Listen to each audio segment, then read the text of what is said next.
Drink a little bit more liquor. You're a drink, man. Can't drink all day if you don't start in the morning. Okay, so we got the sealed indictment here. So remember, I was like really going crazy trying to find it. We got it. We got the sealed indictment, and we have a lot more details about what's going on in this case. Okay, come on now. There we go. Let me see. There we go, just like that. And then there we go, just like this. Okay. So, we got the full indictment, and the full indictment that's actually under sealed. You'll see sealed right here is here.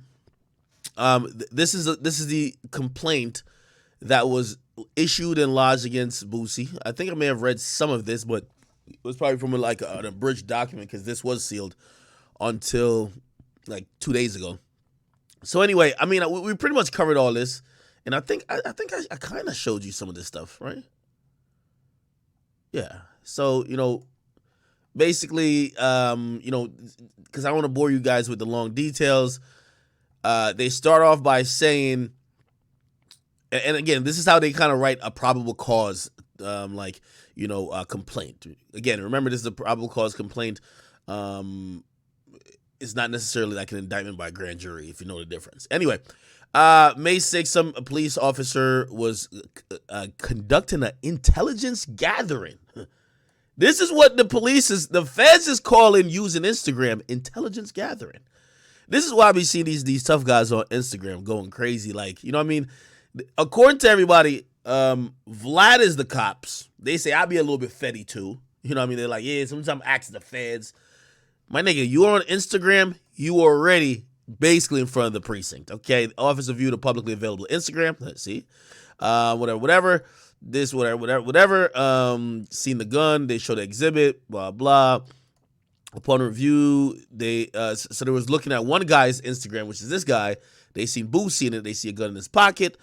They said the user even tagged Boosie in it. Like, come on now. Like, you got to make the cops job easier for them. They see a guy in the video. Remember, they're on Instagram investigating. Feet up, eating Dunkin' Donuts, drinking a latte. They don't have to go in the field. They're like, see what's going on in the streets today. Don't even got to leave the fucking office. They see a nigga, they say, wait, is that gun legal? This nigga got a gun in his pocket. They're like, who the fuck is that? Now, they might not be so familiar with Boosie Boo. They might not be on Vlad TV all the time, right? Of course, the guy they're watching tags the nigga. Oh, in case I was wondering who has a gun right over there, his name is Mama Go Live, or Mama He Live Again 2.0. So the police basically show you, it's kind of like how we saw the takeoff like case. It's like people snitch on themselves online. So the nigga tagged Boosie. It says he goes to Boosie's profile. He recognized the guy as Lil Boosie. Then he said Boosie had a live story currently taking place. They watched it. They recorded it. You know, they know how to use screen record, right? It's not only a bitch that know how to record your shit when you wilding out in the club and she not there. The cops know how to screen record. Officer noticed. And by the way, these guys gave away their location. They got the street sign in the background, the 49th street sign in the background. And an unknown male exclaimed that they were live on the streets of San Diego. Come on now. We in San Diego, we on 49th, and we are live. I mean, fuck it. Like, just do the cops' job, right? Now, clearly, like, when people are doing this shit, they're not thinking about the cops. They're thinking about proving that they're tough or they're in the streets. However, the cops is looking at it like we never have to leave. Anyway, it says they're informed. They said it was informed by San Diego police that the area between 49th Street and Guyman Street in San Diego is associated with the neighborhood Crip gang. Holy, sound pretty serious. Is that the Rolling 60s? I remember Nipsey said he was a neighborhood Crip or whatever. Okay. And so we looked at it. So after we reviewed Instagram profiles, they requested an airborne law enforcement unit. So they flew over the shit. Okay, great. 3 p.m. based on the description provided by the SDPD. They located him in a car. They got him out. This was a license plate. It was a Mercedes-Benz SUV. It said the driver was talking on his cell phone. Yo, look, observe the driver talking on his cell phone while driving. You know you're fucking lying, but come on, anything to pull him over. Then they observed the driver of the same Mercedes failing to stop at a red stop sign while making a westbound turn. Cap again, but you know they want to put him over. Aerial surveillance revealed that the Mercedes did not stop anywhere from the time it departed from 49th Street until it was stopped by the police.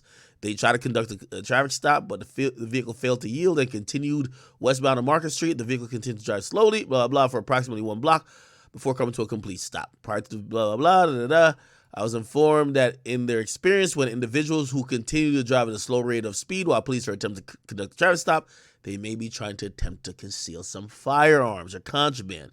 After they stopped, upon approaching the vehicle, officer observed 3 males in the vehicle. There was a driver and 2 occupants. The rear side occupant was identified as Mr. Hatch. Mr. Hatch is Boosie. Identified the other occupants in the rear seat as his security. Based on the officer's observation, while attempting to pull over the Mercedes, and for safety purposes, they asked the occupants if there were any weapons in the car. Hatch claimed he ain't got no weapons, but he said security did.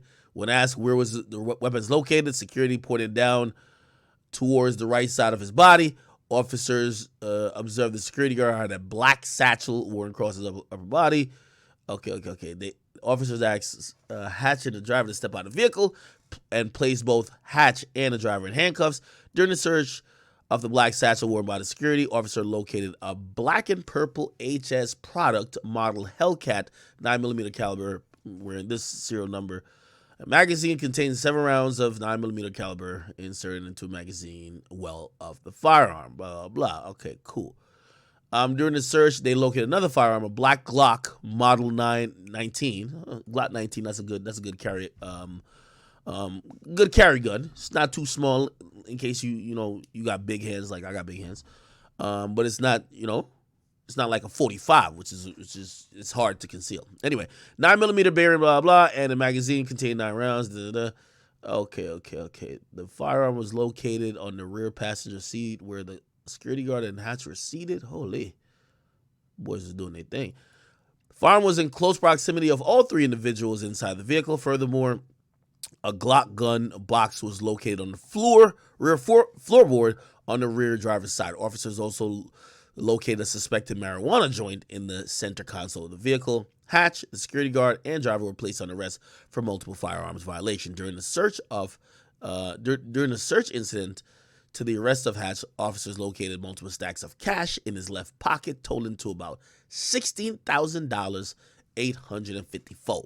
And by the way, he probably got that from doing that video. He probably just pulled up, they gave him that money, or maybe it'd be a backhand or something like that. And they located a cell phone in his right pants pocket. All 3 occupants of the Mercedes were transported to San Diego Police Department headquarters for further processing. During the processing, Hatch yelled at the security and asked why the security told the detective the gun was on the seat. SPD officers heard Hatch tell the security, "You told me they were in the bag." The statement demonstrated Hatch's knowledge of the firearms in the Mercedes. Following the arrest of Hatch, I reviewed several YouTube videos. Oh, perfect. Again, do all your investigation on YouTube and Instagram. YouTube regarding Hatch on the date of arrest, including a video on the channel Hood Zone Productions. Okay, that sounds like a pretty, positive channel, Hood Zone Productions. The videos were filmed prior to Hatch's arrest by the San Diego Police Department. The videos consist of Hatch filming himself while smoking a suspected marijuana joint, as well as videos of Hatch being filmed while the firearm is in his rear waistband. Hatch is seen filming himself and other unidentified individuals saying "neighborhood" repeatedly and making hand gestures that looks like hieroglyphics, but they were doing it towards the camera. Based on my training experience, these hand gestures are gang signs associated with specific gang affiliations. This is Boosie's record. I thought Boosie had like a murder on his record, or he was on death row. They only list this as his preliminary record checks that reveal that Boosie has the following criminal history. He got 5 years for bringing illegal contraband, blah, blah, and criminal conspiracy to incite a felony, and also possession of a controlled substance with intent to distribute. Okay. Firearm, blah, blah, blah, blah. Examination of firearm reveals it to be the same weapon pictured in Hatch's rear waistband, blah, blah, blah. Okay. All right. So, my bad if that was a little bit, mundane, but because I hate, this court stuff is kind of like diluting, really commentary because I'm just reading court documents constantly. Hate that. I will say this, though. So, Boosie went to jail for this, right? He got a $50,000 bond. I could kind of pull that up if you guys need to, but he got granted a $50,000 bond with no travel restrictions, and he was allowed to travel anywhere for work, right? Which pretty much he's only traveling around the United States for work. Now, I'm gonna explain why Boosie's still locked up. So when you get arrested, and at least how it works in federal court, you get arrested, you immediately go in front of a judge to kind of get arraigned for whatever charges you're getting charged with. But that judge usually deals with the issue of will you be detained or not, or granted bond. That judge is usually, the first judge you see is called a magistrate judge. So the magistrate judge is like the judge who usually, you got locked up, next day you go and see the judge, you're not seeing your trial judge. You get what I mean? You see a magistrate judge that kind of works with the, sometimes it's a district judge. And essentially he got granted a $50,000 bond. The feds, I think they got some other shit going on with Boosie, or there's no way they think Boosie's like some fucking, he's going around just killing people. Or, I don't know, maybe they do think he's doing that. But the feds got upset that he got a bond, period, and then they put a motion in to appeal the bond, but they also put a motion for a stay order, which is basically don't release him until the appeal is heard, which it's the appeal for bond. So again, usually the government don't appeal a bond. Like if somebody gets arrested and it gets $1,000 bond, somebody say, is this a real government document? Yes, my nigga. Yes, this is the case number. Yes. Usually the government don't appeal bond, right? They just kind of go with whatever the judge says. But for whatever reason, and there's a lot of sealed things and they're merging different cases with this Boosie case, it looks like they have other things up their sleeves. So for whatever reason, they don't want to get him released. So I'm going to show you the document. This is a document. Here we go. This is the document that they filed, and it was a motion to revoke the release order. So the release order is basically, he could get out on $50,000 bond. The prosecutors or the feds basically said, no, we want to keep him detained. Now, reading through here, we're going to get some really interesting details. Not only are the feds tapped in, it's clear the feds are fans of Boosie. The feds cite interviews he did within the last week. They are very current on what he got going on in his life. So anyway, let me just read. And by the way, interesting here, they cite a video from one of his interviews that he dropped that week, with him and Math Hoffa. And they basically said, look what he said over there. He basically is lying about him not having that gun. Let me just read through it, then I'm gonna play the video that they're referencing. Plaintiff, so the United States, which is the plaintiff, this is the U.S. attorney, and it's probably a bunch of assistant U.S. attorney, hereby respectfully move for an order to revoke the release order entered in the above captioned case of Torrance Ivy Hatch, aka Boosie, aka Boosie Boo, Little Boosie, Boosie Badass, whatever. Anyway, they said on June 13th, the United States magistrate judge, again, remember it's a magistrate judge that dealt with the bond. This motion, right, is actually, so now it's sitting on a district judge desk. So the district judge usually, the magistrate, the first judge you normally see. The district judges are the ones that's probably going to be taking care of most of the stuff with this case. So the district judge is the one who denied it. So spoiler alert, they denied it. So that's why he's locked up still. But the magistrate judge signed a complaint charging defendant Hatch with a felon in possession of a firearm, blah, blah, blah, blah. He made his initial appearance on the 15th. They moved for detention based on a serious risk of flight and danger to the community. A detention hearing was set for the 20th. After the United States sought a 2-day continuance, the court set conditions of release for Hatch, okay? The United States move to stay the release pending review. Magistrate denied the request, and the United States renewed his motion for this court. Okay, so basically they're going to a different court. On June 21st, 2023, a federal grand jury sitting in the Southern District of California returned. So he is indicted. Okay, so at first it was a complaint. He got indicted really quickly. Goddamn. Returned an indictment charging Hatch with possession of a firearm and ammunition in violation of Title blah blah. This case arises from an Instagram live where an individual later knows blah blah blah blah. All right, it's kind of recapping what we know, but here's the thing though. It's a prior proceedings. Yeah, so it says a hearing of blah blah to detain the individual as a serious flight risk and a danger to the community. Judge Goddard, which is the magistrate judge, basically said he said both parties proceeded by proffer and relied upon information contained in the pretrial service report. The United States also relied upon information uncovered in its ongoing investigation. See, very important. They invested in Boosie for some shit. They're investigating Boosie for some shit. Defense counsel proffered additional information, specifically that Hatch was not a risk of flight, right? And or a danger to the community, and noted he has significant community support. Okay, so basically he had gotten $50,000 surety bond, right, which he had pretty much almost cash, a corporate surety, and also they wanted drug testing for him because supposedly he's a chronic drug abuser, and the magistrate denied the request of the drug shit. The Bail Reform Act, blah, blah, blah. All right, this is where it gets a little bit more important. Flight risk, blah, blah. Let's keep it going. Let's keep this shit going. They're citing a bunch of other cases, and this was the interesting part here. Here we go. Okay. Officers found a firearm on the rear passenger seat between Boosie and the security guard. The firearm was loaded and matched the description from the Instagram live video.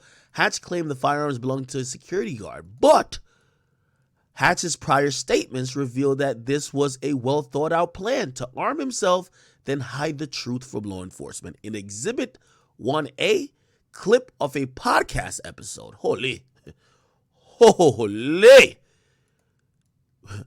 In Exhibit 1A, clip of a podcast episode that was provided to the court and played during the detention hearing, Hatch provides a response to what happens if he's pulled over and police find a weapon in the vehicle. Hatch explains, this happens plenty of times, and another occupant in the vehicle will say it's his gun when they come to the car. That's what they do. The defendant's statements while in custody here indicate that that's his plan to lay blame on the hands of someone else for the firearm. In this instance, it was a security guard. Exhibit 2A, clip of Hatch's statements and blah, blah, blah, blah. Okay, cool. All right. Yeah. Okay, anyway. So, essentially, I'll play the video, and it's Boosie on Math Hoffa show. Boosie Math Hoffa. Let me see. Boosie went on Math Hoffa show, and salute to Math Hoffa, by the way. Let me see. Which episode was it? This is the episode, I believe. Here we go. People who say shit just to get hot, and trolls, and the world have to worry about Kanye lying. You the exact same thing for me. All right, crazy. As I said, I expect Boosie to slow down. Also, I expect Math Hoffa. I think he's a street dude, right?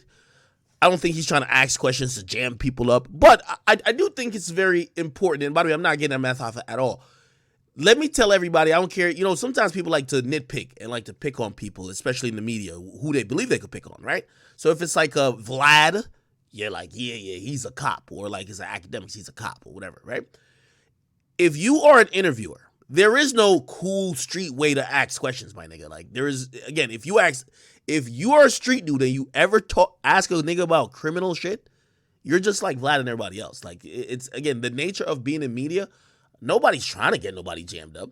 And you're hoping that people are smart enough to possibly not say things that's going to fuck them up. You get what I mean? But I'm glad that people like Math Hoffa are on the journalist side now because he gets to realize how hard of a job.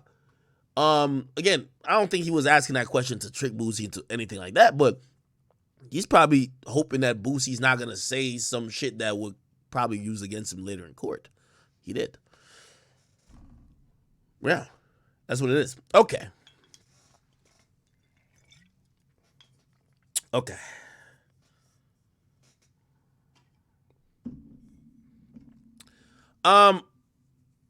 We got to get to the Melly trial.